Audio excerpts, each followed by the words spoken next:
Okay, so happy Saturday po sa ating lahat. So, ang meron po ako ngayong tanggap na repairs. So, apat po. The Kevlar Wave 15.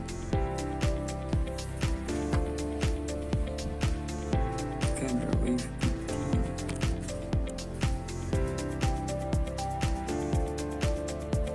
15. Yan. For repair.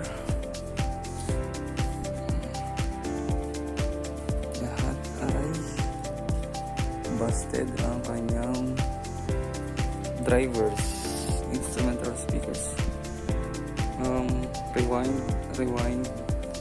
Rewind and change coil. Rewind and change coil ng tweeters. Itong dalawang ito. So, apat na Wave 15. Ang laman ng Wave 15 is KPA 1550PA at T3.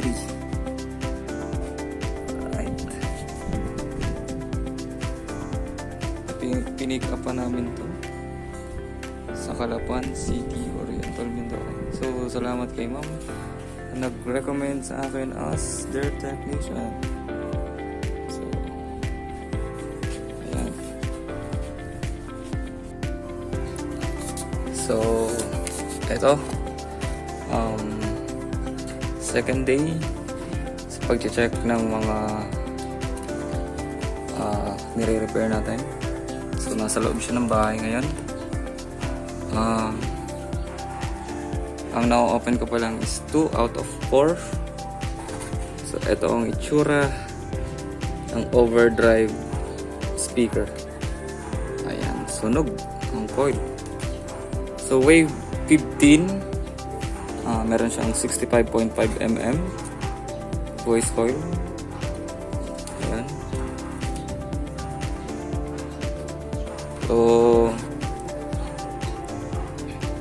ang mga voice coil nito ay in-order ko na sa mga tropa natin sa Raon. Lahat ay original. So, 3 pa. Habang nag-iintay tayo, babaklasin ko na lahat yan. Mga voice coil nila para salpak na lang tayo ng salpak.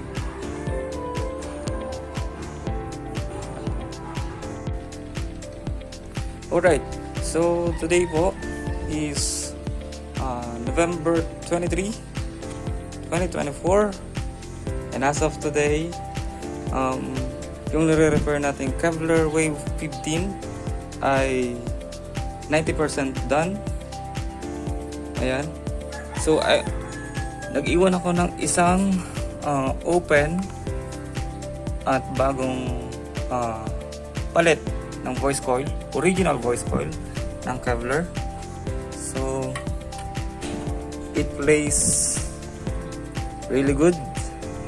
Okay na to. At lahat sila ay change coil lahat. So, tingnan ang pagkaka-repair ko. Ayan. Mukhang hindi ginalaw. Mukhang hindi na-repair. Ayan. Perfectly fit. Perfectly fit.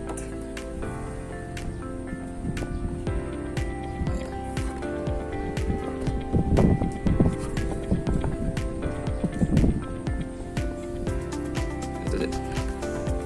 So, ayan yung mga cover, dividing networks, and andun na rin sa loob ang mga tweeters.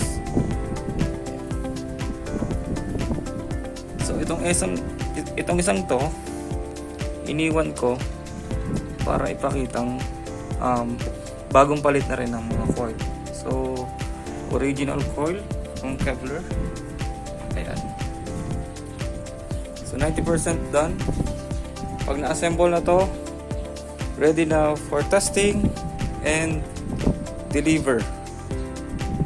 So, update po natin sa inyong units. Ito na po yung mga units nyo. Okay na siya, ma'am. Change coil na po lahat. Palitan na po ang mga dapat palitan. Ayan po. So, ayan po ang gawa ko para po siyang factory made. Hindi ka Yan po, flawless po yan. Wala po kayong makikita ang sign of prepare dyan sa gawa kong yan. Ayan po. Lahat po ng dapat palitan ay pinalitan na. Lahat po ito naman ay sunog, kaya po na-change ko na po lahat yan. So ayan ma'am, ang itsura po niya. So pare-parehas po siya. Smooth na po yan. Wala pong sabit. Ayan po. Thank you ma'am sa pag titiwala. Ayan po. Bali, isasalpak na lang po itong mga divided network na to. And ito testing po siya. Ayan po. So again ma'am, thank you po sa pagpapagawa po sa akin. So ayan, good morning po sa ating lahat. Today is November 24, 2024. So as I have said, kailangan po natin siyang i-testing. So i-test natin siya ngayon. Nakakonektor na to sa ating power amplifier. So, ito yung out ng ating amplifier, dalawa. Then, nag-link na lang ako mula dito, papunta sa kabila. Dito, papunta doon. So, per channel ng amplifier natin is 4 ohms. Okay? So, nakaparallel na siya. So, meron pa ako ditong nakaambang na repair. So, ayan.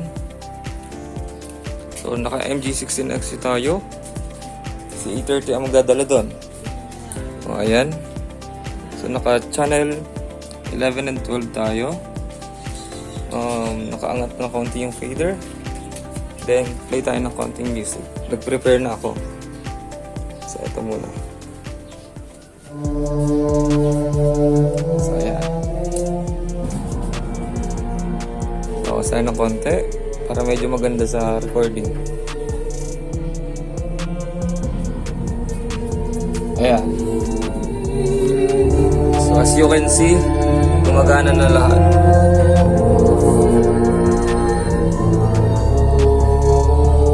Gumagana na siya.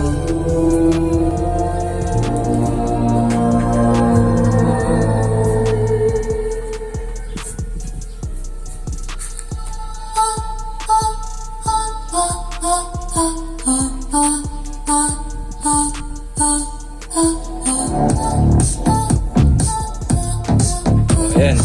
So napakaganda ng pagkakagawa natin. Walang sabit, walang issue at all. So malinaw na malinaw yung highs niya and yung woofer. So kung makikita nyo to in actual, mas ma-appreciate nyo yung kanyang sound quality. So ayan. Ita-tripod ko sana siya pero masama ang panahon, medyo maambon. So wag na lang, dito na lang. Ayan. So ayan, from mixer to amplifier, then amplifier button na dun. So hindi na ako gumamit ng ibang processor. Yun lang. So thank you sa nagpagawa nito. Again, kung may mga nais magpagawa po, PM lang po sa akin. Alright.